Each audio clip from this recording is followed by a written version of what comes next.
গোটেই বজাৰখন ভালকে চলা কাৰণে এটা বজাৰ কমিটি গঠন কৰি দিয়া হয়। ঠিক এইটো 1975 চনৰ পৰা এই বজাৰ কমিটি গঠন হৈছে, যাতে বজাৰখন ডেভেলপমেণ্ট কৰা যায়, চাফ চিকুণ দেখা যায়, বিভিন্ন উন্নতিৰ কাৰণে বজাৰ কমিটি কৰি দিয়া হয়।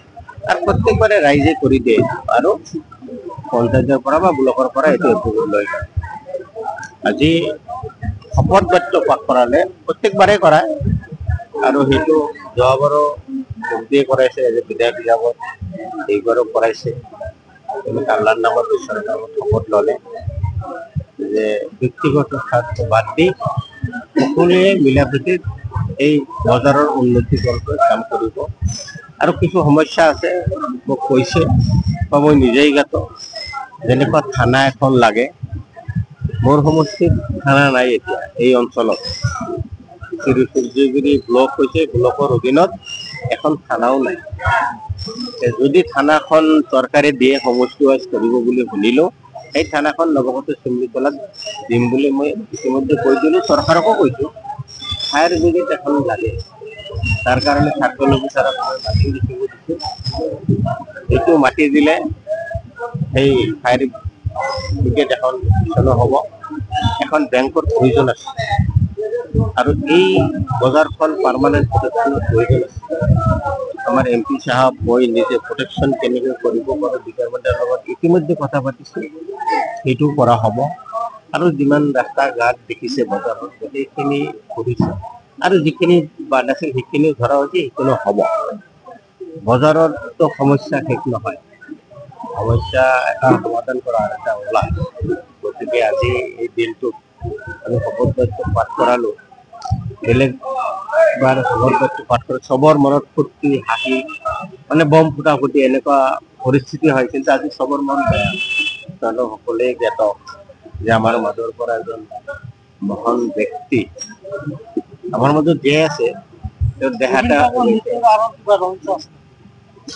গতিকে মই এই মহান ব্যক্তিৰ মৃত্যুৰ পিছত মানে গোটেই অনুষ্ঠানটো মানে যদিও উপস্থিত আছে, মনটো বেয়া। আজি আৰু এজন মহান ব্যক্তি মৃত্যুৰ সময়ত গোটেই বিশ্ব জুৰি কঁপি উঠিছিল, মহামানৱ মহাত্মা গান্ধী। ঠিক তেনেকুৱাকে আমাৰ এই মহান শিল্পী, মহান গায়কজন মানে গোটেই বিশ্ব কঁপি উঠিছে। মহামানৱ মহাত্মা গান্ধীৰ পিছত আৰু এজন আমি এনেকুৱা ব্যক্তি হেৰালো, মহামানৱ জুবিন গাৰ্গ ডাঙৰীয়া।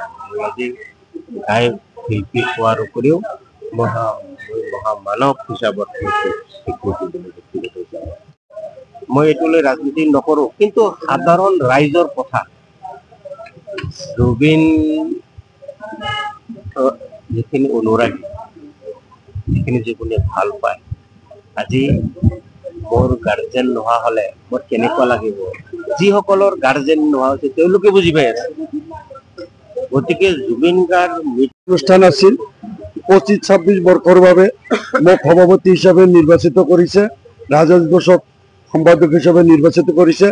আজি আমাৰ গোৱালপাৰা পূব সমষ্টিৰ বিধায়ক তেখেত আমাৰ শপত বাক্য পাঠ কৰালে। আমাৰ মাজত উপস্থিত থাকি যি শপত বাক্য আমি এই ৰাজহুৱাভাৱে পাঠ কৰিলোঁ, তেখেতক আমিও কমিটিৰ হৈ কথা দিছোঁ। আগন্তুক দিনত বিগত দিনতকৈ বজাৰত ডেভেলপমেণ্ট কামৰ ক্ষেত্ৰত পঞ্চায়ত প্ৰতিনিধি আমি বিধায়কসকল বিভিন্ন দলসমূহৰ লগত আলোচনা বিলোচনা কৰি আগবাঢ়ি যাম বুলি আশা ৰাখিছোঁ।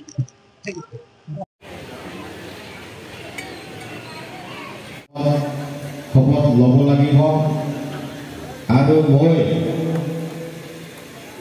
মই কৈ দিম, আপোনালোকে নিজৰ নামটো ক'ব।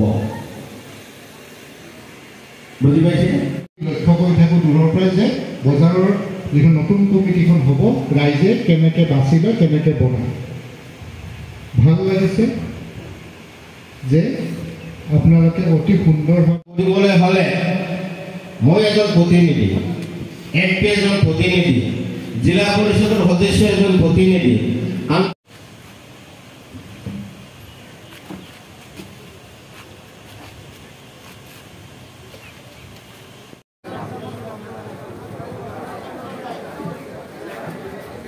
নিৰ্বাচিত নৱগত হেমলিতলা বজাৰ কমিটিৰ 2025-26 বৰ্ষৰ বাবে